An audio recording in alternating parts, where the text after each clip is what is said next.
పెద్ద చదువులు చదివినోళ్ళు, పెద్ద పెద్ద దందాలు చేస్తోళ్ళు, నలుగుట్ల పతారా ఉన్నోళ్ళు, నాలుగు ముచ్చట్లు ఎక్కువ తెలిసినోళ్ళు ఇయాల రేపు అలకగా బోల్తా పడుతున్నది ఎక్కువ మటుకు గాల్లేనబ్బా.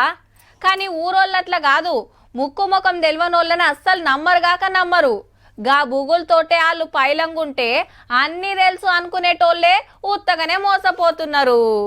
ఏం టాలెంట్ రా వారి, మా ఎమ్మెల్యే గారినే ముంచి పడైతిరి. జనగామ ఎమ్మెల్యే పల్లా రాజేశ్వర్ రెడ్డి సార్కు ఒకళ్ళు ఫోన్ చేసి, నేను పైసల శాఖ ఆఫీసర్ను, సెంటరోళ్ళు పెట్టిన వికసిత్ భారత్ పథకం కింద నియోజకవర్గంలో మనిషికో 10 లక్షల లోన్లు ఇప్పిస్తా అన్నాడట. కాకుంటే అప్లికేషన్ ఫీజు కింద తలో 2.5 కట్టాలి అనుడే ఆల్చం. దాందేముంది, మా ఓళ్లకు 10 లక్షల లోన్ వస్తుంటే గాయంత గట్టలేనా అని ఫోన్ పేల టింగుమని పంపిండట 1,00,000 రూపాయలు. జర అయినాక మళ్ళా ఫోన్ వచ్చిందట ఇంకింత పైకం కావాలని. గప్పుడు సారుకు డౌట్ వచ్చి, హబ్బెర కొడుకో, సైబర్ దొంగ బడవేగాళ్ళు నన్నే మోసం చేసిండ్రని స్టేషన్ల కేసు పెట్టిండిగా.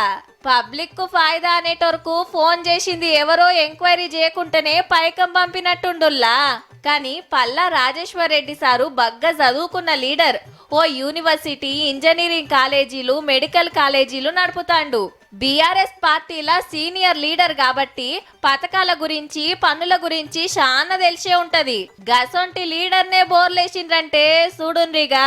అయినా ఎవడో ఫోన్ చేసి పైకం కట్టమనంగానే మీరైనా ఎట్లా కట్టిండ్రు సారు? పెద్ద పెద్దోళ్ళు, 4 ముచ్చట్లు ఎక్కువ తెలిసినోళ్ళే గిట్ల మోసపోతే ఇక ఏది పూరాగా తెలవని మామూలు పబ్లిక్ మోసపోరానుల్లా.